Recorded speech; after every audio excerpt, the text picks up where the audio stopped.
Messieurs, dames, bonjour, bienvenue sur YouTube dans la série Top 5. Aujourd'hui, on parle des 5 défaites les plus importantes et les plus mémorables de l'équipe des Lions du Sénégal de football. En numéro 5, la défaite contre la Colombie en Coupe du Monde 2018. Rappelez-vous, on bat la Pologne 2-0 en premier match de poule. Ensuite, on fait match nul 2-2 contre les Japonais après avoir mené à 10 minutes de la fin sur un but de Moussa Wagué. Et hop, là, contre la Colombie, on a juste besoin de gagner ou de faire match nul. Et on joue le nul, hein, comme d'habitude à cette époque-là, malheureusement. Et on se crispe au fur et à mesure que le match avance. Et 71e minute, le grand défenseur colombien Yerimina qui crucifie Halim Ndiaye. 1-0 Colombie. Sénégal est out, alors que c'était, si ce n'est la meilleure équipe, une des meilleures équipes de cette poule-là. Et on essaie de se raccrocher à des cartons jaunes ou je sais pas quoi. Mais il aurait fallu gagner sur le terrain et ne pas être attentiste. Et donc on est out de la Coupe du Monde 2018 sans avoir pu montrer notre plein potentiel. En numéro 4, la défaite contre l'Algérie 1-0 en finale de la CAN. On est mené très tôt. Deuxième minute, les Fennecs marquent et on passe tout notre temps à courir après le score. Et on n'arrivera pas à égaliser. Et on perd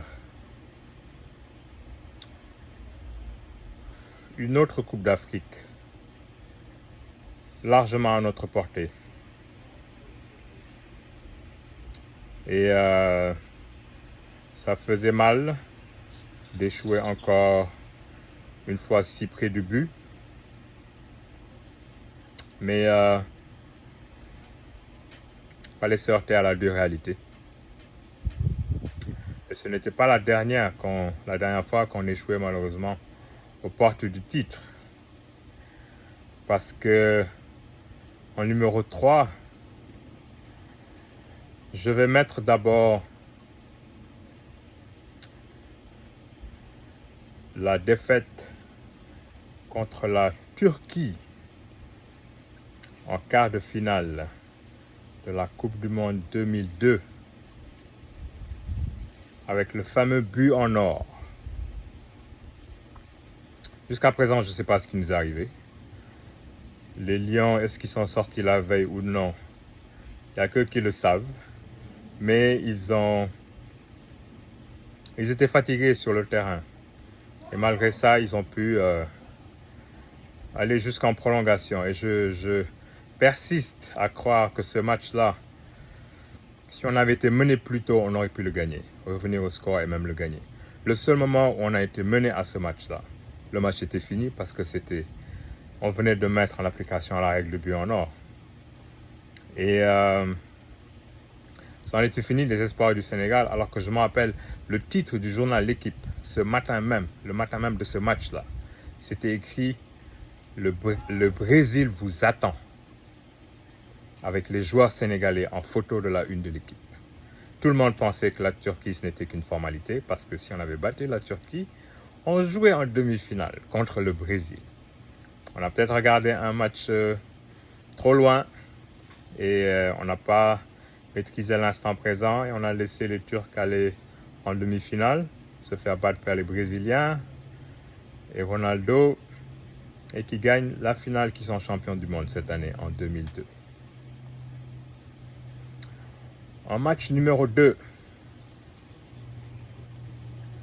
c'est la défaite, cette fois-ci, face au Cameroun lors de la CAN 2002. Cette fois-ci, la défaite est plus marquante parce qu'elle a lieu non seulement en finale, comme contre l'Algérie, mais au tir au but. Au tir au but où on perd 3-2. 3-2 devant les Camerounais. Où Amdi Faye, je pense, El Hadj Diouf et Aliou Cissé n'ont pas réussi leur tentative. Et donc, on n'est pas, encore une fois, on échoue aux portes du titre. Et le Sénégal court, à l'époque en tout cas, courait encore après son premier titre continental de champion d'Afrique. La première défaite la plus marquante, c'est aucune de celles-là. Vous allez peut-être vous dire, mais c'est laquelle? Mais moi, c'est elle qui m'a le plus marqué. Je pense qu'il y a beaucoup de Sénégalais qui l'a marqué. Même si elle n'est pas intervenue en Coupe du Monde ou en finale de la Coupe d'Afrique. C'est la défaite contre la Côte d'Ivoire au Caire 86. Bah, j'en parle, j'en ai encore la chair de poule de ce moment-là. Caire 86, le Sénégal avait la meilleure équipe sur le papier. D'Afrique. On avait des joueurs au sommet de leur art qui régnaient sur le championnat de France à l'époque. On avait Jules Bocandé, on avait Roger Mendy, Tchernoyoum, buteur contre l'Égypte en match inaugural. 1-0, on bat le pays organisateur et on se dit, cette Coupe d'Afrique-là, c'est la nôtre. Avec Pape Diop comme entraîneur, en match numéro 2, on joue contre le Mozambique qu'on bat 2-0. On aurait pu battre peut-être, pas le Mozambique, le Zimbabwe. Mozambique, c'était... excuse-moi. On a joué au match numéro 2 contre le Mozambique, qu'on a battu 2-0, mais le Zimbabwe, c'est eux qu'on a battu en éliminatoire de cette même, pour se qualifier à cette même CAN. Donc, on bat l'Égypte 1-0, on bat le Mozambique 2-0. Il reste un match. Scénario familier, n'est-ce pas? On a besoin d'une victoire ou d'un nul. Et on se laisse battre par les Ivoiriens. 1-0, j'ai encore l'image de Pape Fall au marquage de Youssouf Fofana au poteau de corner gauche. Il se démerde pour que Youssouf Fofana puisse centrer. Et c'est Abdoulaye Traoré qui fusille Chersek de la tête. 1-0. Et c'en est fini de cette campagne qui est à 86. Cette campagne que beaucoup de Sénégalais n'avaient pas hésité à mettre la main à la poche pour contribuer. On a dépassé de loin l'objectif qu'on recherchait. Il y avait un engouement dans les rues de Dakar ou du Sénégal où tout le monde pensait qu'on allait gagner cette CAN-là. Et on rentre à la maison avant même les éliminatoires. À la suite du premier tour, ça c'était la plus grande catastrophe, je trouve, du football sénégalais. Et je me rappelle ce jour-là, moi j'étais élève du collège de la cathédrale et sur ce jour-là, on a eu un penalty en début de match que Jules Bocandé a raté.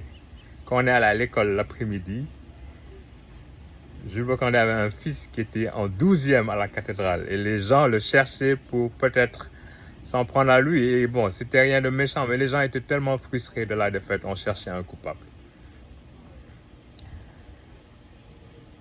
Et à la fin du match, on cherchait l'espoir où il pouvait se trouver. Il y avait des rumeurs comme quoi on pouvait passer au goal average, le fameux goal average ou à la meilleure attaque. On essayait de se réfugier à tout, sur tout et n'importe quoi. Et je me rappelle encore Elisabeth Ndiaye, la présentatrice vedette du journal télévisé de l'époque, qui arrive et qui dit « Messieurs, dames, bonsoir, le Sénégal est bel et bien éliminé de la Coupe d'Afrique des Nations. » Et voilà. Voilà pour moi l'échec, la défaite la plus marquante. Mais dans les défaites se construisent les grandes victoires. Et lors de notre prochain épisode, on va parler des 5 plus grandes victoires du football sénégalais. Allez, si vous avez aimé la vidéo, partagez-la, likez-la, abonnez-vous à ma chaîne. Et on se voit lors du prochain épisode pour les 5 plus grandes victoires. Salut!